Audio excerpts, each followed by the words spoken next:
रामकृष्ण हरी. श्रावण महिन्यातल्या चिंतनमालेमध्ये जगद्गुरू श्री संत तुकाराम महाराजांच्या गाथेतील काही निवडक अभंगाचं चिंतन आपण करतो. चिंतनासाठी घेतलेला आजचा अभंग असा आहे. निवडावे खडे तरी दळण ओझ घडे, नाही तरी नासोनी जाय, कारण आळस उरे हाय. निवडावे तन शेती करावे राखण, तुका मने नीत न विचारिता नवे हित. महाराज या अभंगामध्ये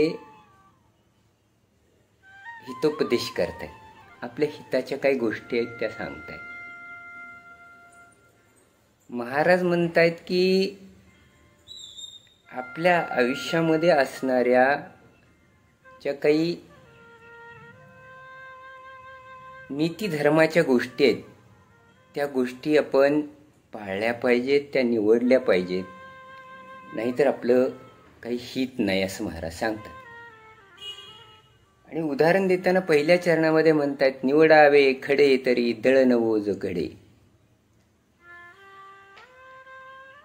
पीठ तयार करण्याच्या अगोदर ज्वारी असू द्या, गहू असू द्या किंवा कोणतंही धान्य असू द्या, त्याच्यातले खडे निवडले पाहिजेत म्हणतात महाराज. नाहीतर काय होईल म्हणताना महाराज म्हणतात की तुम्ही जेव्हा त्याच्यापासून काही पदार्थ तयार कराल तेव्हा तो खडा तुमच्या दाताखाली लागेल आणि अनर्थ घडेल.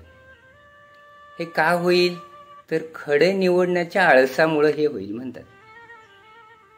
आणि पुढच्या उदाहरणामध्ये म्हणतात, शेती करावे राखण, निवडावे तन शेती करावे राखण.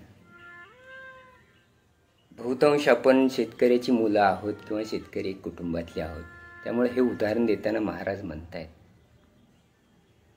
महाराज स्वतःच कुणबी होते, शेतकरी कुटुंबातले होते. शेती करत असताना जर पिकामध्ये तण जर आपण काढलं नाही तर हवं तसं पीक किंवा उत्पादन आपल्याला घेता येत नाही. जर पीक चांगलं यावं असं आपल्याला वाटत असेल तर त्यातल्या तणाचा नाश केला पाहिजे, तण आपण काढलं पाहिजे. ते खुरपणी करून किंवा कुठल्याही पद्धतीनं तण काढून टाकलं पाहिजे म्हणतात.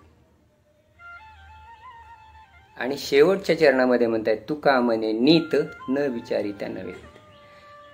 नित्य धर्माच्या किंवा धर्मनीतीच्या ज्या गोष्टी आहेत त्या गोष्टींचं पालन आपण नाही केलं म्हणजे अनित्य गोष्टी ज्या आहेत त्या जर आपण दूर नाहीत केल्या तर आपलं त्याच्यात हित नाही असं महाराज सांगतात. काय चिंतन करता येईल आजच्या अभंगात. खूप छान अभंग आहे. हे बघा, धान्य पेरलं तर धान्याबरोबर तण वाढणार. महाराज साध्या साध्या उदाहरणातून सांगतात. किंवा किती चांगल्या प्रकारचं धान्य आणलं आणि ते जर आपल्याला स्वयंपाकासाठी वापरायचं तर त्यात काहीतरी खडे किंवा इतर गोष्टी असू शकतात, नाही असं नाही. पण त्या बघण्यात किंवा ते तण काढण्याचा जर आळस केला तर आपल्याला हवं तसा किंवा अपेक्षित जो रिझल्ट आहे तसा मिळत नाही. आपल्या आयुष्यात सुद्धा बऱ्याचशा गोष्टी अशा असतात, चांगलं वागत असताना सुद्धा काही गोष्टी आपल्यामध्ये अवगुण असतात. जर अवगुण कमी नाही केले तर मग वाईट आहे म्हणतात महाराज. गुण वाढवायचे असतील तर हळूहळू आपल्या शरीरातले आपल्यामधले अवगुण कमी केले पाहिजे.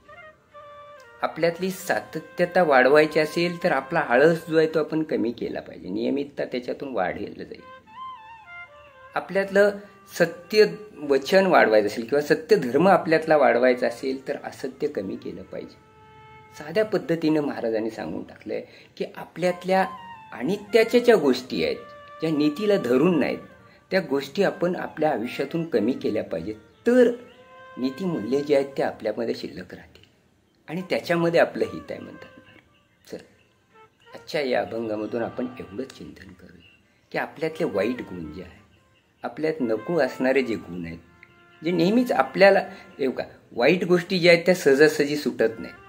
कुठल्याही असू द्या, त्या सहजासहजी सुटत नाहीत. त्याला प्रयत्नपूर्वक हळूहळू सोडलं तर चांगल्या गोष्टीचा जो खजिना आहे तो आपल्यामधला वाढत जातो. आणि तो वाढला की आपल्या हित होण्याचं कोणीच अडवू शकत नाही. महाराजांनी हेच या अभंगातून अपेक्षित धरलं. चल, आजपासून प्रयत्न करूया की हळूहळू आपल्यातले अवगुण दूर करूया आणि आपल्यातल्या सगुणांना किंवा गुणांना वाढवण्याचा प्रयत्न करूया. चांगल्या गुणांचं वाढ करून अवगुण दूर करूया. एवढंच चिंतन करून आज इथंच थांबूया. रामकृष्ण हरी.